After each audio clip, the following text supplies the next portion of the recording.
kodwa kwaku Mr. Shea wathiwa Mr. Shea ngiyacela ukuthi la matshe uma usuwasusa ubohamba wenza isiqiniseko ukuthi uyafika eNkushembe.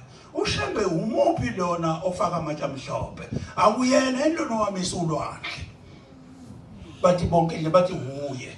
Wathi Mr. Shea ubona ukuthi ulwandle lusaphinde luze eThekwini uma usususela amatshe kwasathi uzosidalela inkingi. Wena fanele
ungabi nomngane ngoShembe.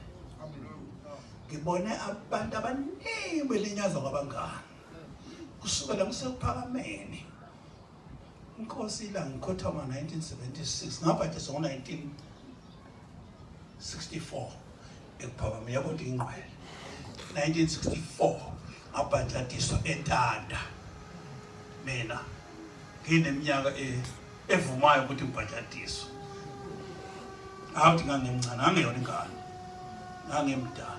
Baningi abantu abalimala ekuphakameni kuhlepha ukuphakama inyanga yezwe ihamba nathi iya lathembeka. Abantu abanye basala ekuphakameni ngoba benabangane. Babengasalethi ngoba bayakholwa. Kusiphindile izolo.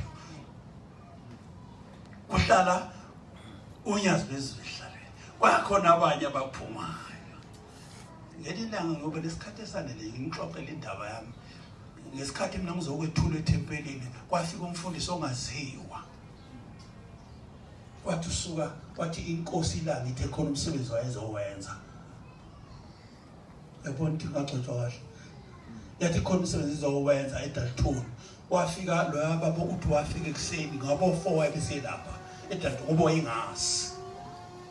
Wafika wathi ithe inkosi ilanga khona abafundisi ezobakhipha ngoba abasawenzi umsebenzi wakhe.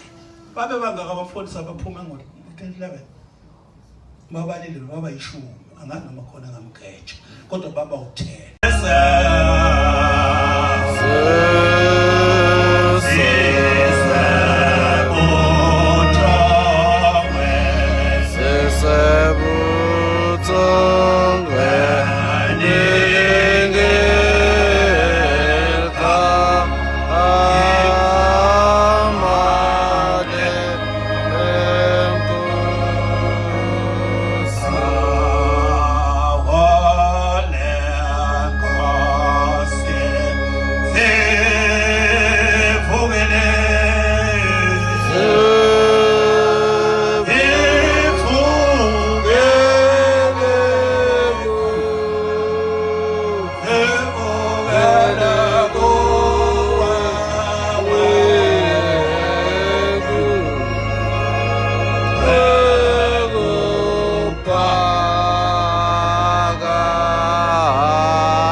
Ihlabelelo 107 sizofunda ku30 sizofunda u30 khona seyitholile lapho bayajabula ngoba bayohlaliswa lapho bayawujabula ngoba bayohlaliswa njalo uyabahola eThekwini lokufisa kwabo. Ngiyabonga baba.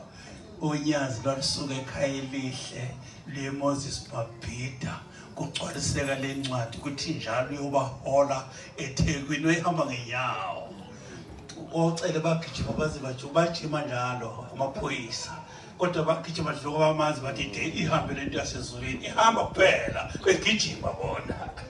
Ithi incwadi yakubahola eThekwini njengokufisa kwabo.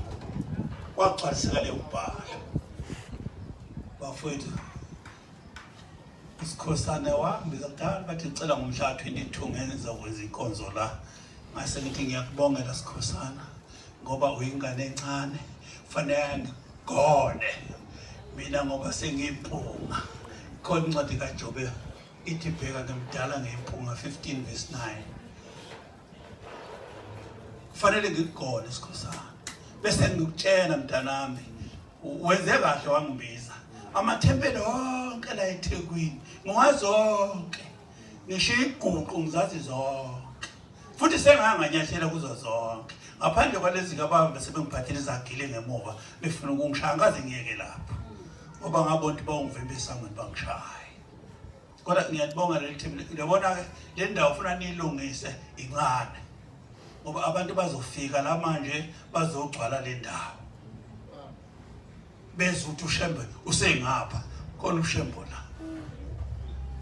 Inkosi umqalo wendlela wahlala 1.5 years engakawakho umzi wasekuphakameni ehlezi eThekwini ehlezi khona la eMsizini.